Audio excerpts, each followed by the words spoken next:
Bienvenue à tous, G-Sport, le mag des fidèles des tribunes, des pratiquants, des passionnés. C'est ici et c'est chaque mercredi avec Mathias Arès. Bonsoir. Bonsoir Lucille Bailly. Merci de votre fidélité à tous. Ça chambre un peu sur ce plateau et c'est tant mieux. C'est une édition féminin-masculin ce soir qu'on vous propose avant de recevoir dans un instant les skateuses de la Chicasses. C'est l'événement, notre événement du week-end à la Bifurque. On voit ça dans un instant. On se penche d'abord sur l'équipe qui déchaîne les passions chaque année à Grenoble depuis plus d'un demi-siècle. Les Brûleurs de Loups sont en demi-finale.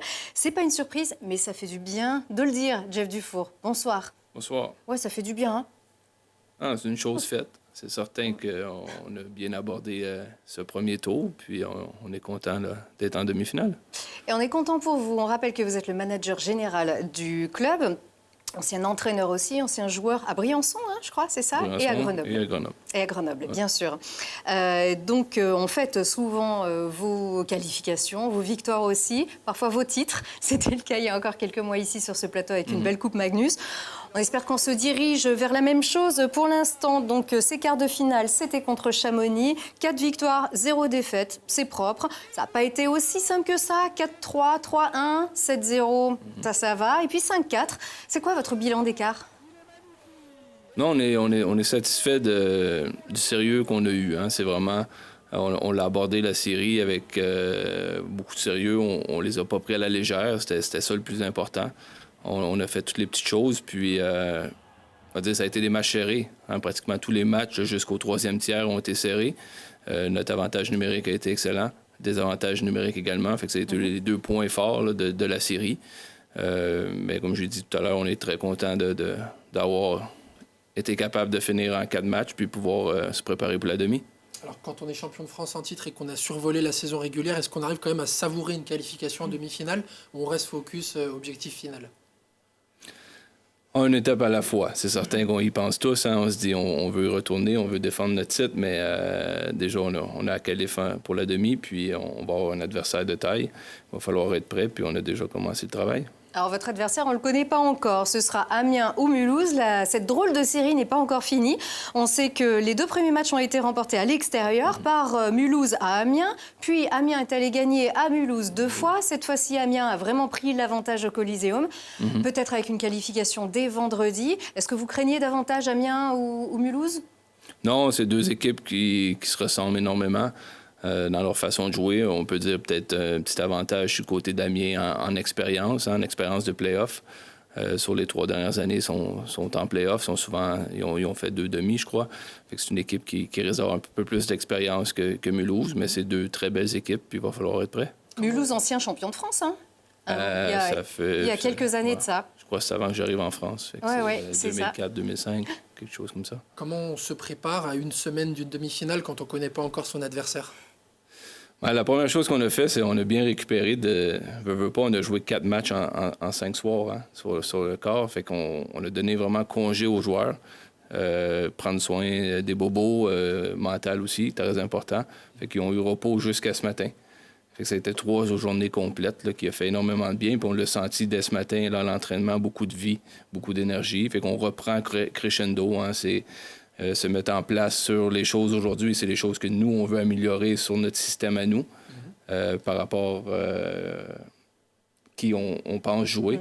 Puis après, ça va être vraiment ces prochains jours, là, commencer un peu à aller plus dans la tactique là, de qu'est-ce qu'on va faire pour jouer notre adversaire. Il faut attendre donc vendredi et ou peut-être au-delà. Ça peut être vendredi, ça peut être... on peut savoir que dimanche soir, mais comme j'ai dit, il y a beaucoup de ressemblances dans les 2 équipes là, sur leur échec avant, on pourrait dire, certaines phases de jeu. Fait qu'on va déjà commencer à travailler sur ces phases-là qu'on sait que peu importe qui on va jouer, on va être capable de mettre en place. Il y a un ascendant psychologique aussi du fait de s'être qualifié en 4 matchs? Forcément. Oui, c'est certain. Hein, la confiance est là. On l'a senti, comme j'ai dit ce matin, on a senti vraiment énormément de confiance de la vie. Après, le repos est essentiel aussi. Hein. On va affronter une équipe qui risque d'être fatiguée, qui va avoir des blessures, tandis que nous, on va être plus frais à 100%. Hein.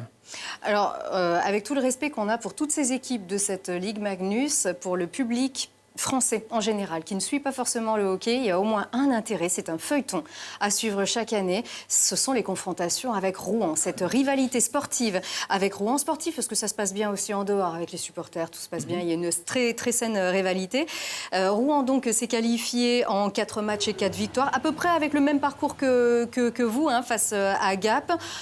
Pour info, hein, 2-1, 3-2, 4-1 et 7-5. Donc pour Rouen, donc c'est votre rival de toujours. Rouen, vous les avez battus au terme du 7e match de finale chez eux, alors que eux avaient survolé, on va dire, la saison régulière. Ils avaient terminé premier. Cette fois-ci, c'est vous qui êtes premier de cette saison régulière, mais battus par Rouen à la maison pour le dernier match au tir au but. Alors, qu'est-ce qu'on sent cette année?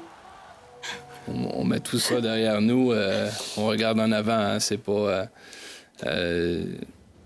ça risque d'être nous et eux, on l'espère, en finale. Ça se ferait une autre belle finale. Ça ferait la 3e fois consécutive. C'est une belle équipe. Hein? C'est pour le hockey français, je pense que ça soit eux, peu importe, là, ça pourrait être Angers. Vous ressemblez? C'est des belles équipes. Ça ferait une belle finale. Puis on n'essaie pas trop y penser pour l'instant. Et à la fin, c'est pas forcément Rouen qui gagne, comme on disait, puisque vous êtes tenant du titre. Exactement. Donc, c'est vrai qu'une finale Rouen-Grenoble ou Grenoble-Rouen, cette année, ce sera forcément Grenoble-Rouen, on va dire, puisque vous avez terminé premier de cette phase régulière avec un très, très beau parcours. C'est presque une finale obligée, on va dire, puisque ça aurait été le cas si vous allez en finale, bien sûr. Ça serait une déception, hein? Ouais. Mais encore une fois, il y a une demi à jouer qui ne sera pas facile. Il va y avoir un adversaire de taille, puis il va falloir être prêt. Mais c'est certain que pour nous, ça fait partie d'un objectif. Il y a une pression supplémentaire aussi du fait d'être champion de France en titre. Il y avait aussi toutes ces équipes qui venaient à Pôle Sud pendant la saison régulière puisque vous étiez premier. Là, comme c'est des matchs à élimination directe, vous êtes les champions de France en titre. Tout le monde veut la tête du champion de France. C'est certain, il y a toujours une pression, mais ça fait, je dirais, fait 2 ans on essaie de la gérer au mieux.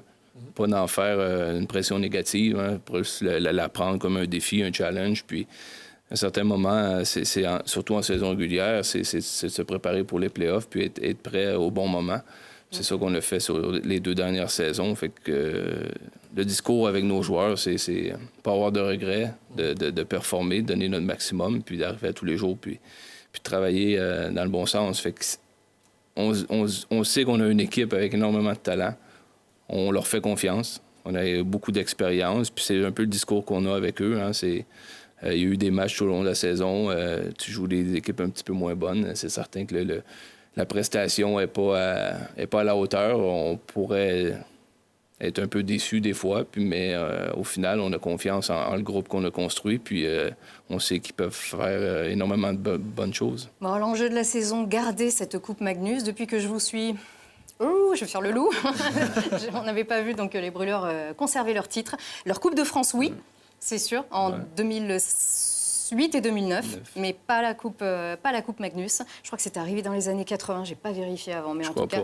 Ouais, deux années consécutives, je crois pas. Non, pas dans les années 80, en tout cas ceux des 91, ça a été après... Voilà, 2000.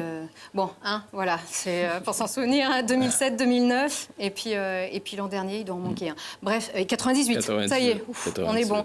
Allez, merci beaucoup, Jeff Dufour, et bonne chance à vous. On ne vous lâche pas, bien évidemment. Mathias, un petit résultat quand même, très, très bon résultat de nos basketteuses de la Tronche-Mélan. Oui, qui enchaîne une 3e victoire consécutive. Les joueuses de Michael Cortel sont allées battre Saint-Paul-Rez en déplacement. Rézé, sur le score de 75-58. C'est une 3e victoire d'affilée. Ça leur permet de rester 7e au classement général en Ligue 2 féminine. Elle reçoit ce samedi Calais. Côte d'Opale Basket Calais, c'est à 18h. C'est ça. Et on reparle aussi d'escrime avec un jeune épéiste du Grenoble-Parmentier, Pierre Guillemin, 19 ans. Il a remporté le bronze par équipe au championnat d'Europe U20 en Croatie. Un sacré espoir. Il est originaire de Nîmes, mais ça fait 2 ans qu'il est à Grenoble pour ses études. Et on va parler d'art, Mathias, avant d'accueillir nos artistes sur roulette. Oui, l'art du sport, ça te parle peut-être, tu sais, les affiches, bien sûr. Ou alors, globalement, le sport a toujours inspiré beaucoup d'artistes. Et il y a une petite expo qui leur est dédiée au Centre du graphisme à Échirol, on a été visiter.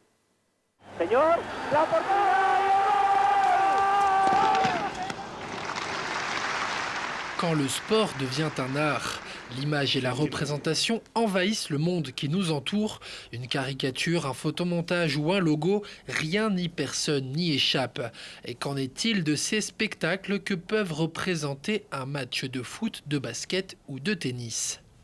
L'art est là pour sacraliser et le design graphique est là pour démultiplier l'écho de cette sacralisation artistique. Voilà, s'il fallait résumer cette exposition, ce serait ça. Et effectivement, le sport est aujourd'hui quelque chose de planétaire. Et c'est effectivement accompagné et démultiplié grâce à tout ce qu'on connaît, les réseaux, le numérique, et tout ça eh bien, est véhiculé également par le design graphique. Zinedine, pas ça, pas du tout avec À travers l'affiche devenue plus tard le poster, le sport s'est également popularisé au plus grand nombre. De Roland-Garros aux Jeux Olympiques, certaines de ces images sont souvent très attendues et deviennent par la suite cultes. Beaucoup d'artistes se sont prêtés à ce jeu, puisque c'est quand même un exercice imposé. Malgré tout, il faut un format qui est celui de l'affiche.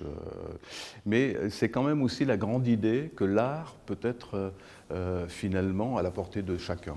Hein, et qu'on peut acheter avec un tout petit peu d'argent, avoir un petit peu d'art chez soi, grâce à l'affiche, grâce à ses reproductions, à ses représentations par l'affiche. Vacillant entre le génie créatif et l'arme de communication au service du sportif, ces œuvres auront marqué de leur empreinte. À ce jour, l'art comme le sport restent les seuls mondes capables de couronner maîtres et chefs-d'œuvre. Ah là là, les supporters et Mathias, du coup, c'est un son que tu aimes, ça. Ah, j'adore, ouais. J'avais été visiter l'expo au MUSEM de Marseille qui s'appelait Nous sommes foot, c'était un peu pareil. On donnait de la place de l'art dans le sport. Et c'est visible jusqu'au 17 mai. Tout de suite, notre événement du week-end avec nos invités.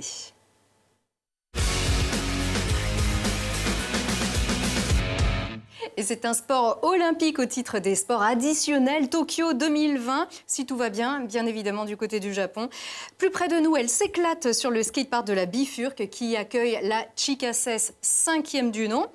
C'est une édition qui a lieu samedi et dimanche. Marine, bonsoir.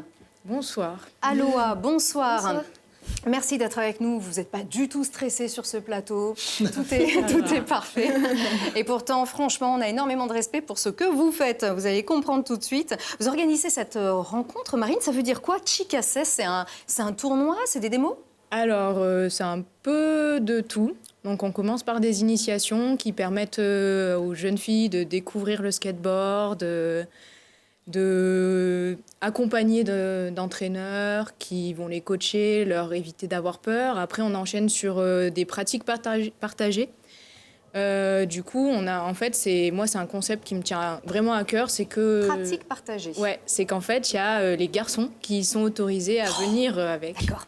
Très bien. Comme ça, on apprend à partager un skatepark. Ah ouais, parce que du coup, ma question, elle est pourrie d'emblée. Je voulais savoir si justement, c'était important d'organiser un événement 100% féminin pour peut-être affirmer sa légitimité aussi. Quand on pense skate, on pense souvent sport de mec. Ouais, c'est ça. C'est un gros problème. Ça me tient beaucoup à cœur.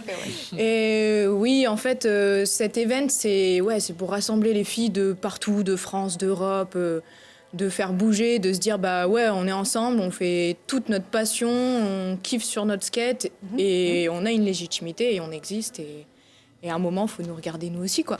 Place forte du skate, Grenoble. Aloha, t'es de Annecy? Moi, je suis d'Annecy, je viens un peu à Grenoble pour la Bifurque parce que c'est un skatepark ouvert, donc c'est cool de pouvoir skater l'hiver au chaud. Parce qu'Annecy, on n'a pas trop ça, mais ouais. Après, Annecy, il y a quelques skateparks cool aussi.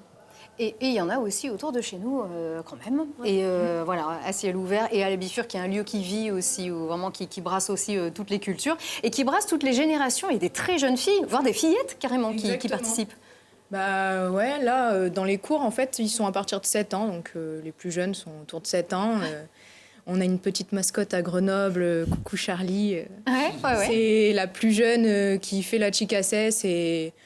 elle est à fond et puis elle prend du niveau et elle casse tout, quoi. Objectif, créer des vocations peut-être aussi? Ouais. Après, c'est un peu dur de vivre du skate, donc c'est surtout d'en faire une passion et de pas trop se mettre la pression en mode compétition. Mais ça vous a pris comment, vous, par exemple? Alors, Vas-y, commence. Moi, en fait, à la base, je fais du judo et j'ai un peu dévié vers le skateboard. Et c'est une passion qui me prend depuis un moment maintenant. Et toi, Loa? Moi, j'ai essayé plein de sports en club, mais ça m'a jamais plu parce qu'il y avait cette rigueur, faut être à cette heure-là, faire maintenant. Et du coup, avec le skate, c'est vrai que c'est plus libre. En fait, j'y suis allée avec mon frère, il m'a appris et je peux y aller quand je veux, quand j'en ai envie. C'est quelque chose de super libre. C'est ça qui me plaît, en fait. Alors, on avait entendu justement dans le reportage qu'avait réalisé Mathias l'an dernier sur cette Chicassès que parfois, on entend les filles skate moins bien que les hommes. Et pourtant, c'est pas moins bien, c'est qu'elles skatent comme des filles. Alors, c'est quoi skater comme des filles? C'est que... Moi, je trouve qu'il ne faut pas comparer le niveau des filles au niveau des mecs. Comme une sprinteuse, on ne va pas dire elle court moins vite que les mecs, quoi. Les filles, on a, notre façon de skater et on skate aussi bien que des mecs, quoi. Alors, on va regarder skater comme des filles, c'est ça. Du coup, regardez bien ces images qui ont été tournées alors, au rectorat, pourquoi pas, il y a une super plateforme là-bas pour pouvoir skater. C'est quoi ça? Ce sont des figures? Expliquez-nous, Marine. Alors là, c'est ce qu'on appelle un peu du flat. Moi, c'est pas du tout ma discipline. Du coup, j'ai... Voilà. On va peut-être laisser Aloa commenter. Voilà, Aloa, elle est un peu plus calée sur moi. En fait, c'est des figures au sol. D'accord. Donc il n'y a pas de rampe, il n'y a rien. C'est vraiment jouer avec le sol, quoi. Et sa planche. D'accord. Alors, quand c'est une discipline olympique, ça, c'est olympique, c'est une des épreuves olympiques? Non. Aux Jeux Olympiques, ce sera du parc, donc il y aura des rampes, il y aura du ball aussi. C'est bien ça, parc et ball. Ça s'appelle parc terrain en fait. C'est inspiré des compétitions Vans Park Series. Et l'autre type sera le street, qui est inspiré des modules en Street League. Donc on a 2 disciplines qui rentrent au JO en skateboard. Et ça vous branche bien ou comme me le soufflait Mathias aussi, il y a plus des... Il y a 2 mondes, il y a 2 acceptations vis-à-vis du skate aux Jeux Olympiques. Il y a 2 écoles, ceux qui acceptent, ceux qui refusent. Les skateurs underground, on va dire. Exactement, c'est un peu... Il y en a, ils ont un peu du mal. Et puis, moi, je trouve que c'est une énorme opportunité qu'on a de faire évoluer le skate, de... Faire parler du skate. De faire parler, d'avoir une reconnaissance, parce que moi, je viens de STAPS, donc fac de sport, et quand tu dis que tu fais du skateboard en compète, on te dit « mais c'est un sport ?» Eh ben donc oui, c'est un sport. Et voilà, et puis surtout, ça va permettre de motiver peut-être plein de petits gamins qui n'avaient pas eu l'idée jusque-là, peut-être peur, avoir des opportunités de skatepark, que les mairies nous prennent un peu plus en compte. Ça commence. C'est intéressant à ce qu'on a envie. Ah, c'est pas les skateparks comme vous l'espérez. Ça ressemble pas encore à non, en fait, ce qui est un peu gênant, c'est qu'ils ne s'intéressent pas à nos besoins, à nous et nos envies, alors que c'est nous qui allons les utiliser. Avec les JO, ça va peut-être rentrer dans l'ordre. Il faut ramener des médailles et puis on verra bien. On a encore le temps. Vous êtes encore toute jeune, donc voilà. Le skate a encore des beaux jours, et notamment samedi et dimanche. Donc à la Bifurque, allez-y, ne serait-ce que pour samedi. Cette année, ouais. Cette année, alors. Parce que sur 2 jours, c'est un peu plus compliqué à organiser. Et... Donc tout en un jour pour la Chicassès. C'est ça, avec la grosse compète le jour J qui finit par un concert. C'est très bien. Concentré de plaisir. Par contre, on peut aller tous les jours à la Bifurque, ça vit toujours. Exactement. Voilà. Il n'y a pas que cet événement. D'ailleurs, on fait le tour des événements du week-end avec Mathias.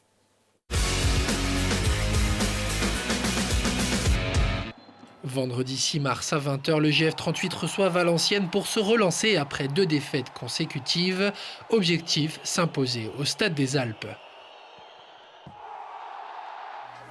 À 16h, rendez-vous à Lens en Vercors pour les amoureux de la course et du trail blanc. 2 distances, 8 et 16 km. Les courses démarrent à 18h. Et puis le basket club La Tronche-Mélan pour enchaîner, pourquoi pas, une 4e victoire consécutive. Ce samedi 7 mars, le BCTM reçoit le Côte d'Opale Basket Calais. Samedi 7 mars, les Centaures remettent le couvert en D1 Elite. Ils reçoivent Marseille au stade Lesdiguières dès 19h. Ah, et il y a aussi le retour de la Coupe du Monde de biathlon ce week-end. Ça se passe à huis clos à Nové Město en République tchèque, avec le retour d'Emilien Jacquelin, double champion du monde et double médaillé de bronze sur le sprint vendredi à 17h30 en direct à la télé, mais pas la nôtre. Merci encore d'avoir été avec nous. Éclatez-vous bien les filles à la Bifurque ce samedi et à très vite. Merci. Au revoir.